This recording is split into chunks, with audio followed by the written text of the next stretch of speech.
Hello students, class 11th biology, chapter 17, that is breathing and exchange of gases. What is breathing students? Breathing occurs in two stages, namely inspiration and expiration. है ना, breathing में two stages होती हैं, एक तो inspiration, दूसरा expiration, मतलब लेना और सांस का लेना और सांस का छोड़ना. During normal breathing inspiration is the active process, है ना. नॉर्मल जो ब्रीदिंग होती है इंस्पायरेशन वो एक्टिव प्रोसेस होती है और इंस्पायरेशन और एक्सपायरेशन कैसी होती है, पैसिव प्रोसेस होती है.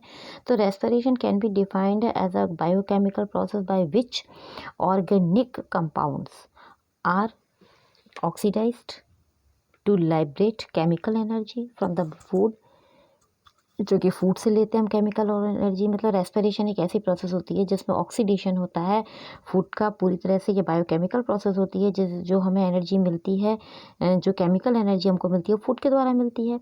और यही chemical energy if released at a once might result in a brief blast, okay, of light and heat and may lead to death of the cell.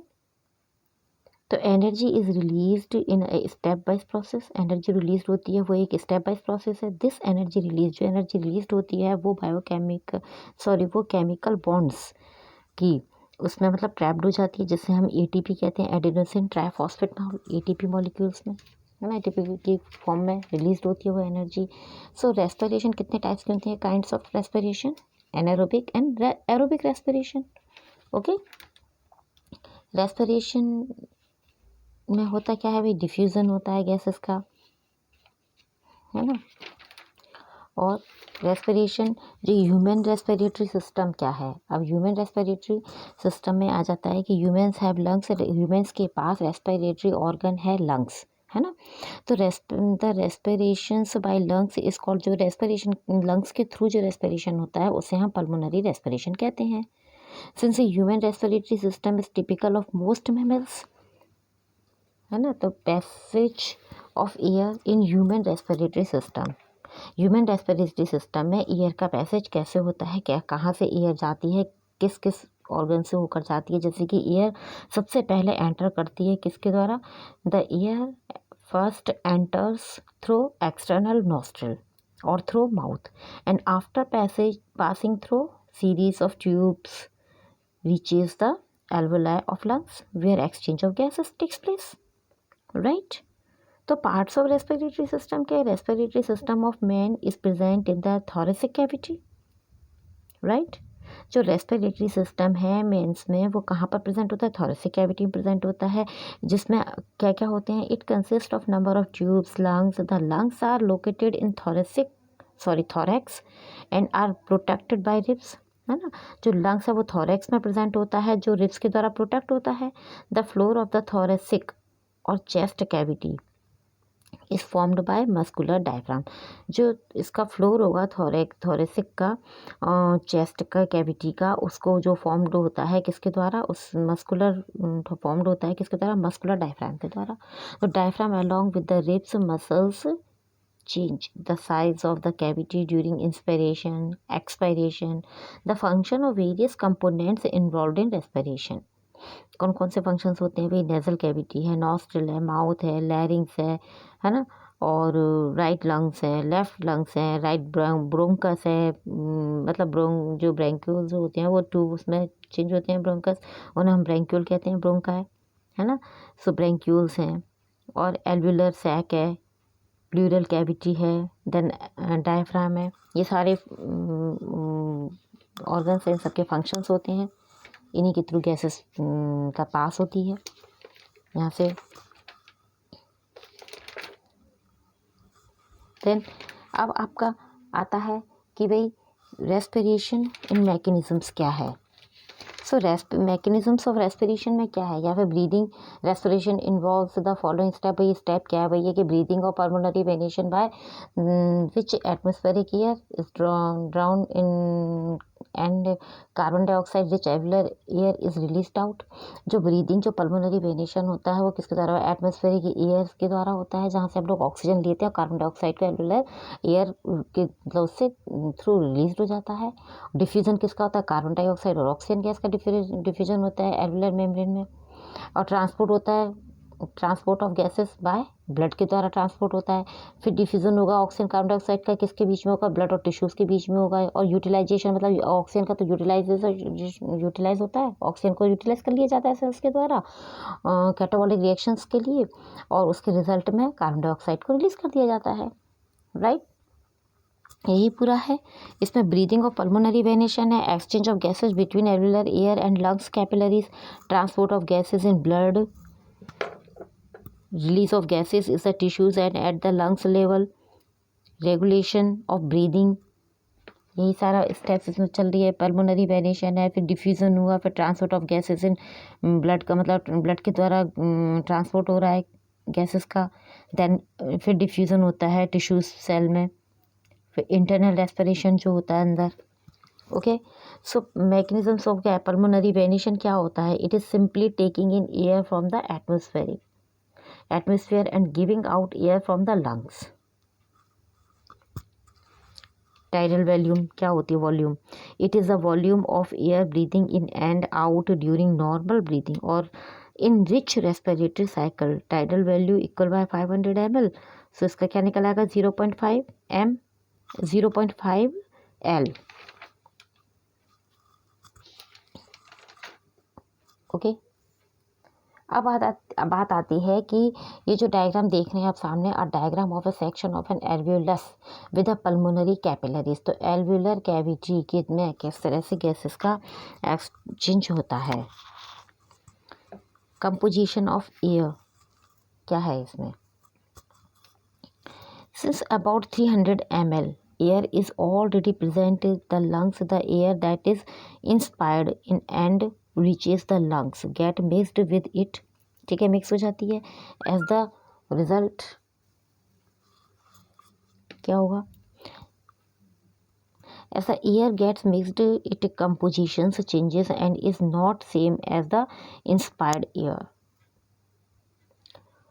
इसमें आप ये डायग्राम में देख रहे हैं क्या है, the squamous epithelium of alveoli, basement membrane, endothelium of blood capillaries,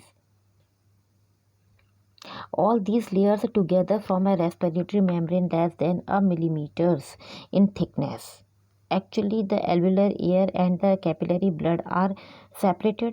देख लीजिए आप कि इसमें एल्वुलर एयर और कैपिलरीज जो ब्लड हैं वो कैसी हैं, सेपरेटेड है by only 2 cellular layers and the distance between air and blood is only 0.5 to 1.5 micrometers।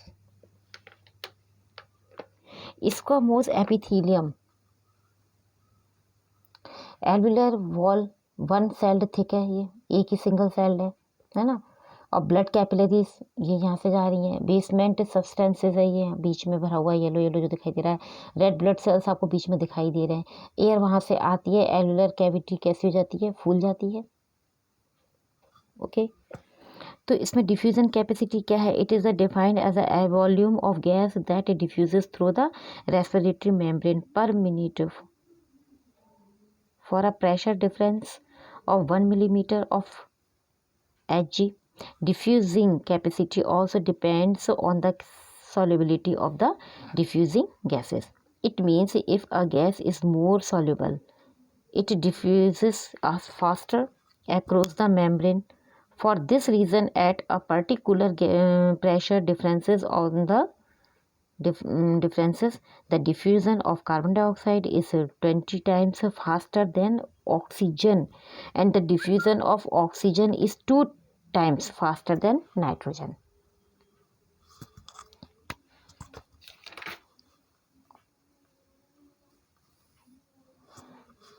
यहाँ पर आप ये देख रहे हैं इस टेबल में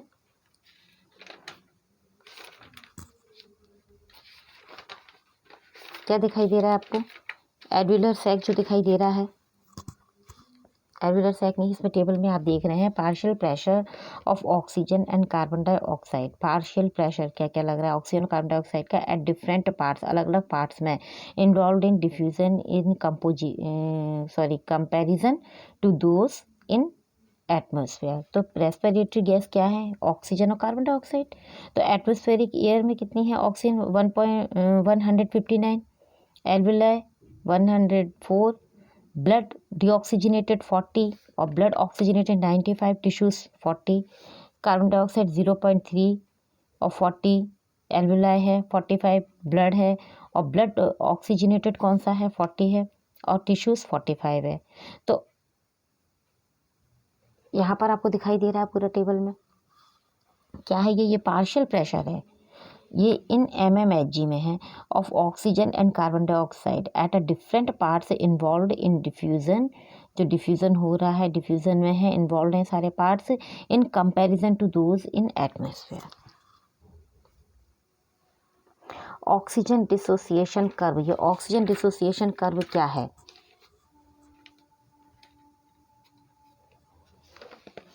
ये है, देखिए, the amount of oxygen haemoglobin takes up a particular time is called its percentage saturation which depends on the PO2 of air in contact. तो the graph in which percentage of oxygen saturation, जो graph है जिसमें ये दिखाई दे रहा है कि percentage of oxygen saturation, oxygen जो है ब्लड का saturation oxygen is plotted against PO2 is called a oxygen dissociation curve, which is an S-shaped curve and indicate that the blood has a high affinity of oxygen. क्या है? Hemoglobin cannot take up oxygen beyond a saturation level of 95%. 100% saturation is rare. At a PO2 of 95 mm of Hg, यानी कि haemoglobin is 95 saturated है इसमें, और at a PO2 of 45 mm of Hg है तो haemoglobin कितना होगा? 70% saturated होगा। और अगर 30 mm ऑफ Hg है PO2 तो हीमोग्लोबिन कितना होगा? 50% होगा। और अगर oxygen dissociation curve is depend on PCO2 temperature and pH।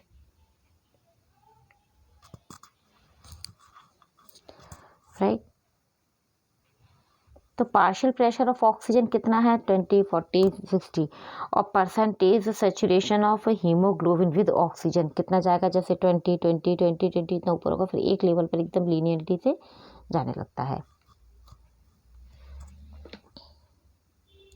I hope you understand. Thank you.